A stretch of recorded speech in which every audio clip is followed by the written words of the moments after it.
Bonjour, Dr Morancy. Bonjour, Linda. Dites-moi, qu'est-ce que c'est au juste un visage séduisant?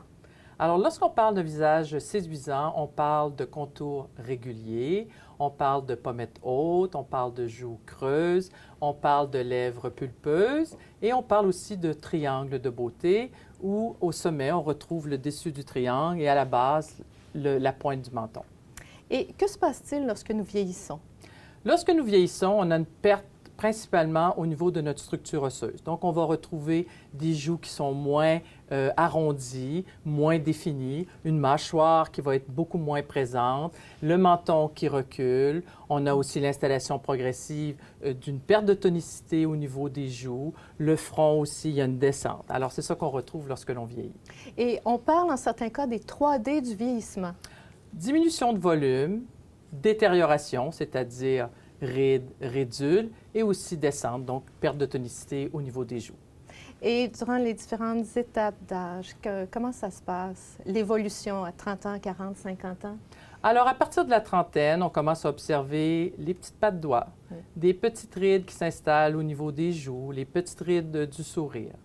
À partir de la quarantaine, tout cela s'accentue et on voit l'apparition des rides d'amertume, donc des rides de coin de bouche qui commencent à apparaître. Les lèvres commencent à perdre aussi de la substance, donc les lèvres sont beaucoup moins pulpeuses. Et on a aussi une descente au niveau des joues. Mais vous offrez désormais un nouveau traitement qui s'appelle le soft lift. Oui, alors le soft lift va venir s'attaquer finalement au problème du vieillissement de deux façons. On va travailler avec le Botox pour les rides dynamiques, donc toutes les rides d'expression, principalement situées dans le haut du visage. Et on va travailler aussi avec un produit de comblement, soit comblement dermique pour les rides et les ridules, ou volumateur pour les joues, le contour de la mâchoire, le menton. Et le Botox, qu'est-ce que c'est exactement?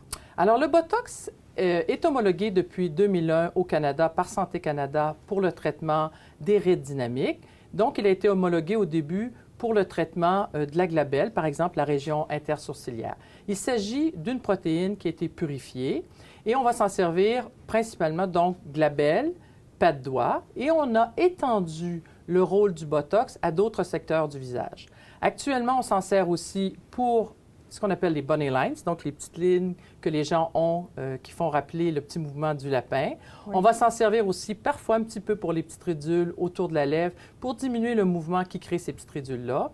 On va s'en servir aussi pour les rides de marionnette, la descente là, des rides d'amertume.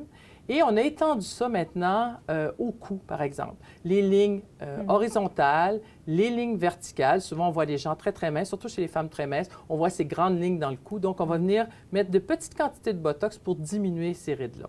Et quels sont les avantages d'utiliser le Botox? Les avantages d'utiliser le Botox sont les suivants. Principalement, la rapidité d'exécution, dans le sens que les gens se présentent au bureau et en 5 minutes, le traitement est fait. C'est très hautement sécuritaire aussi. Il ne faut quand même pas oublier que le Botox sert principalement à des fins médicales. Nous, on s'en sert à des fins cosmétiques, mais sert principalement à des fins médicales parce qu'il est sécuritaire, même à des très grosses doses. On s'en sert beaucoup pour des gens qui ont des problèmes de dystonie cervicale, des problèmes de torticolis congénitaux. Ça va servir aussi beaucoup chez les gens qui ont fait des paralysies cérébrales, qui ont des spasticités. Ça va nous aider beaucoup. Est-ce qu'il y a des effets secondaires, par contre? Bon, parfois, les gens peuvent avoir une petite ecchymose. Parfois, les gens vont avoir un peu de maux de tête qui peuvent durer entre 12 à 24 heures. Mais c'est habituellement très léger. Les gens ressortent du bureau, retournent à leurs activités normales après. Et la durée de l'efficacité d'un traitement au Botox, c'est quoi? Alors, le Botox, au début, la première fois, on parle de 3 à 4 mois d'efficacité. Après 3 à 4 mois, le mouvement reprend. Mais lorsque les gens sont très réguliers, que ça fait plus d'1 an qu'ils viennent nous voir finalement pour ces traitements-là, on va parler à ce moment-là d'un allongement du délai et souvent les gens vont faire 5, 6 mois, 7 mois.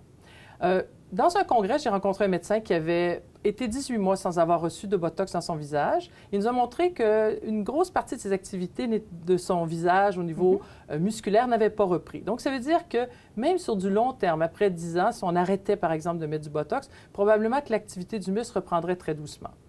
Et les doses nécessaires au traitement sont-elles fixes?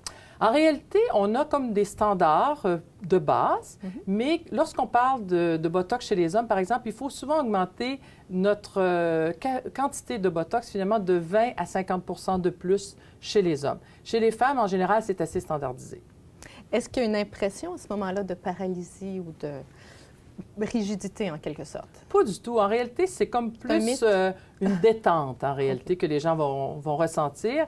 On a des gens, par exemple, qui viennent nous voir parce que ça les stresse de toujours avoir le front figé en position là, et où on voit les rides. Et lorsqu'on met le Botox, ça va les détendre. Ils sentent cette détente-là à ce moment-là. Est-ce qu'il y a certaines restrictions, par contre, qui s'appliquent à l'usage du Botox? Toujours les mêmes restrictions, les femmes enceintes, les femmes allaitantes. Et aussi, certains problèmes neurologiques évolutifs pourraient nous empêcher de donner du Botox à des gens.